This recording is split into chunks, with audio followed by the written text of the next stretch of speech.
Students ఇప్పటివరకు ప్రీవియస్గా మనం మొత్తం ప్రొసీజర్ ఓరియంటెడ్కి టాపిక్స్కి సంబంధించిన ఆల్ కాన్సెప్ట్స్ మనం C++లో కంప్లీట్ చేసుకున్నాం. సో నెక్స్ట్ ఈ రోజు నుంచి చూడబోయే టాపిక్స్ అన్నీ కూడా ఆబ్జెక్ట్ ఓరియంటెడ్ ప్రోగ్రామింగ్కి రిలేటెడ్గా మనం C++లో ఎలా ప్రోగ్రామింగ్స్ని తీసుకోవాలి అండ్ ఏ కాన్సెప్ట్స్ మనం ఎలా యూటిలైజ్ చేస్తాము అనేది మనం ఈ రోజు నుంచి చూద్దాం. సో ఈ రోజు నుంచి మనం ఆబ్జెక్ట్ ఓరియంటెడ్ ప్రోగ్రామింగ్ కాన్సెప్ట్స్ని ఇన్ డెప్త్గా మనం స్టార్ట్ చేస్తున్నాం. సో అయితే classes and objects, what is class and what is an object, ఈ టూ టాపిక్స్ మీద ఈరోజు నేను మీకు కొంచెం డెప్త్గా, అంటే ఆల్రెడీ మనం ఫస్ట్ స్టార్టింగ్లో what is object oriented programming concepts అనేవి ఆల్రెడీ మనం చూసాం. అయితే ఇప్పుడు ఒక్కొక్క కాన్సెప్ట్కి ఇన్ డెప్త్గా మనం ఈ రోజు నుంచి 1 by 1 క్లాస్ చూద్దాము. సో ఫస్ట్ క్లాస్ గురించి, a class is used to specify the form of an object and so అంటే మనకి క్లాస్ అనేది ఏంటి?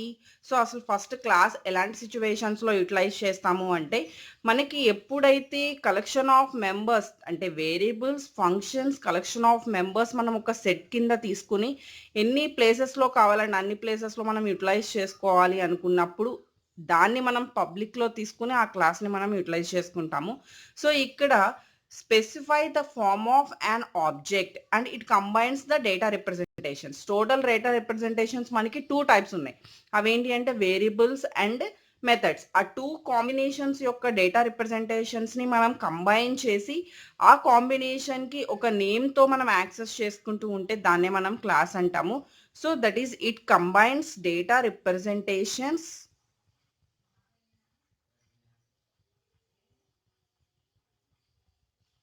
and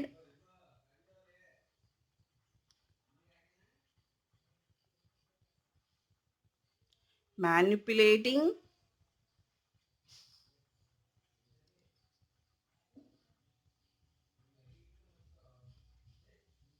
one neat package. So okay, next data and functions are ఇక్కడ మనకి క్లాస్లో ఉండే members. So that is data, functions are members of the class.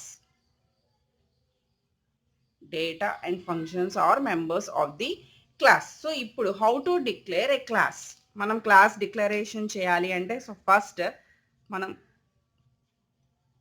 Keyword తీసుకోవాలి compulsory. So ఆ కీవర్డ్ వల్లే మనకి దట్ ఈస్ ద క్లాస్ అని మనకి తెలుస్తుంది.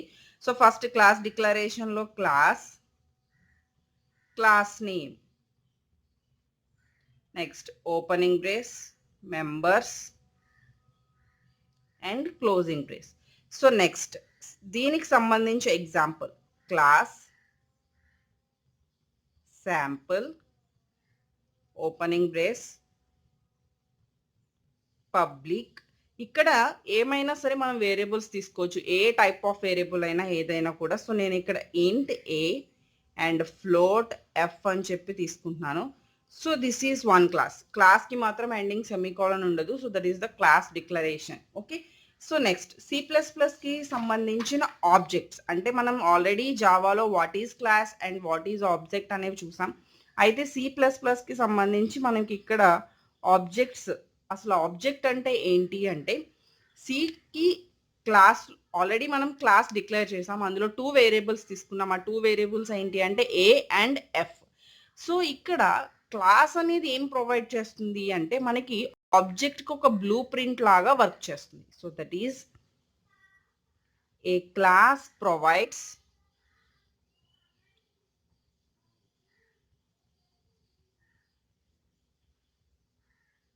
The blue print for objects.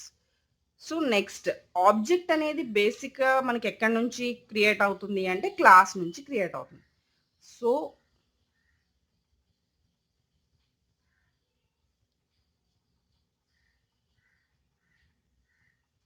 created from a class. Okay, so class నుంచి మనం ఎలా క్రియేట్ చేసుకోవాలి అంటే సింపుల్. ఫర్ ఎగ్జాంపుల్ మనం తీసుకున్న ప్రీవియస్ క్లాస్ నేమ్ శాంపుల్. నేను శాంపుల్ అంటే class name space object name. Here S1 is an object for sample class.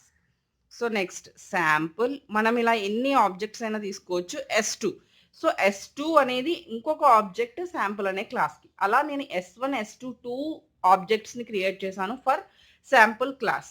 So అయితే నెక్స్ట్ ఒక example programme.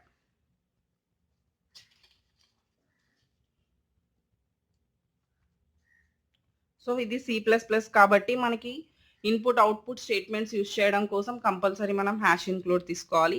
So iostream.h. Next class declare చేసుకుందాం. Class area opening brace. So పబ్లిక్లో నేను variables తీసుకుంటున్నాను. So పబ్లిక్లో అయితే ఎక్కడైనా కూడా within class or outside of the class ఎక్కడైనా కూడా మనం యాక్సెస్ చేసుకోవచ్చు కాబట్టి నేను ఇక్కడ పబ్లిక్లో తీసుకుంటున్నాను. సో ఇక్కడ ఇంట్ లెంగ్త్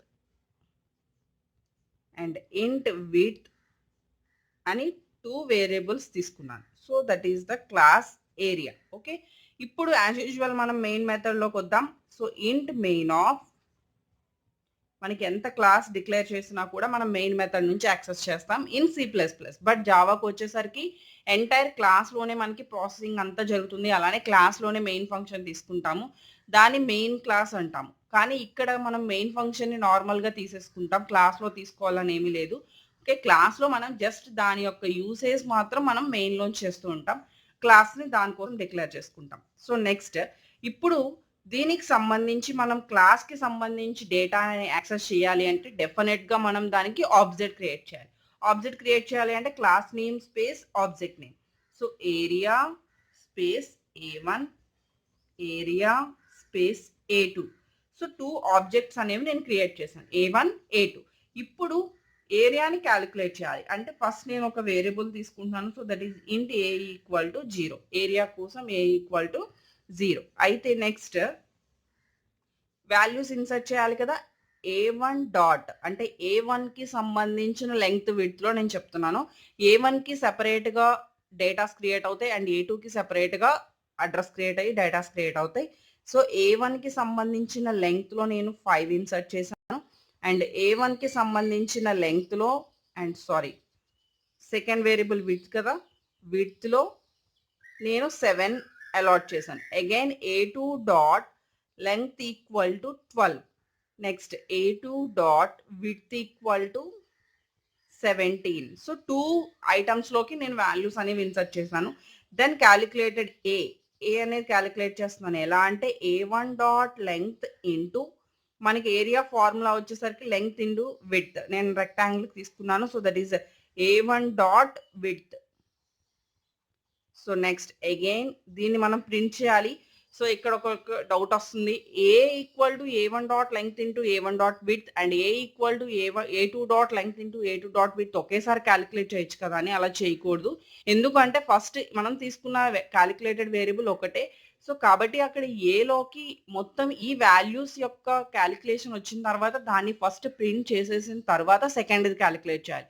సో సెకండ్ది క్యాలిక్యులేట్ చేయకుండా ఫస్ట్ ప్రింట్ చేయకుండా మనం సెకండ్ది క్యాలిక్యులేట్ చేస్తే అక్కడ ఓవర్ రోడ్ అయిపోతుంది. అంటే ఏలో ఉన్న వాల్యూ ఫస్ట్ వాల్యూ రీప్లేస్ అవుతుంది A2 క్యాలిక్యులేషన్తో. కాబట్టి ఫస్ట్ దాన్ని అవుట్పుట్ ఇచ్చేస్తే దెన్ మనం రీప్లేస్ చేసుకున్న ప్రాబ్లం లేదు. So area of rect 1 is A. Okay, next endl తీసుకుంటే మనకి నెక్స్ట్ లైన్లోకి వస్తుంది. Again A equal to A2 dot length into A2 dot width. Next Cout area of rectangle 2 is A and endl. Next return 0. Okay, so close. ఇలా మనం ఏంటంటే A1 A2లో ఉన్న వాల్యూస్తో calculate చేసి దానికి సంబంధించిన డేటాని ప్రింట్ చేసుకున్నాం. అయితే ఇవి యాక్చువల్గా మనకి క్లాస్లో ఉన్న వేరియబుల్స్ని యాక్సెస్ చేసుకోవాలంటే ప్రాసెస్. అయితే మనకి మెథడ్స్ యాక్సెస్ చేసుకోవాలంటే ఫర్ ఎగ్జాంపుల్ నేను ఇక్కడ ఏరియా ఆఫ్ అని చెప్పి ఒక మెథడ్ తీసుకున్నాను, ఆర్ లేదు గెట్ రిజల్ట్ ఆఫ్ అని చెప్పి నేను ఒక మెథడ్ తీసుకున్నాను. ఫర్ ఎగ్జాంపుల్ అనుకుందాం, గెట్ గెట్ రిజల్ట్ ఆఫ్ అని చెప్పి నేను ఒక మెథడ్ తీసుకున్నాను అనుకుందాం.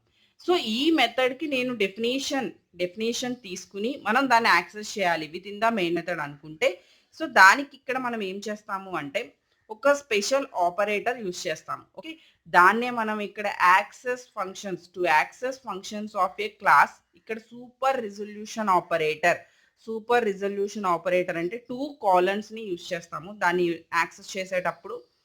ఇంట్ area of, so area means class, మనం ఇక్కడ తీసుకున్న క్లాస్ నేమ్ ఏరియా, తర్వాత నెక్స్ట్ మనం స్కోప్ రిజల్యూషన్ ఆపరేటర్, నెక్స్ట్ మనం తీసుకున్న function name get result of అని చెప్పి ఇక్కడ మనం ఫంక్షన్ యొక్క డెఫినేషన్ని మెయిన్ మెథడ్లో మెన్షన్ చేస్తాం. Okay, so this is the main method కాదు, outside of the method or ఇక్కడ విత్ ఇన్ ద క్లాస్లో మనం మెన్షన్ చేస్తాం. So this is the concept of class and object. మనం ఫ్యూచర్లో కమింగ్ క్లాసెస్లో మనకి ఇంకా ప్రోగ్రామింగ్స్ చూస్తాం కాబట్టి, సో అలాంటి టైంలో మెథడ్ డిక్లరేషన్ కూడా నేను మీకు చూపిస్తాను. విత్ ఇన్ ద మెయిన్లో మాత్రం మనం ఫంక్షన్ని డిక్లేర్ చేయకూడదు, ఎందుకంటే because of the C rules మనకి విత్ ఇన్ ద ఫంక్షన్ ఇంకొక ఫంక్షన్ డిక్లరేషన్ చేసుకోవడానికి ఛాన్స్ లేదు కాబట్టి, so outside of the function మనం తీసుకుంటాం. So this is the concept of class and object.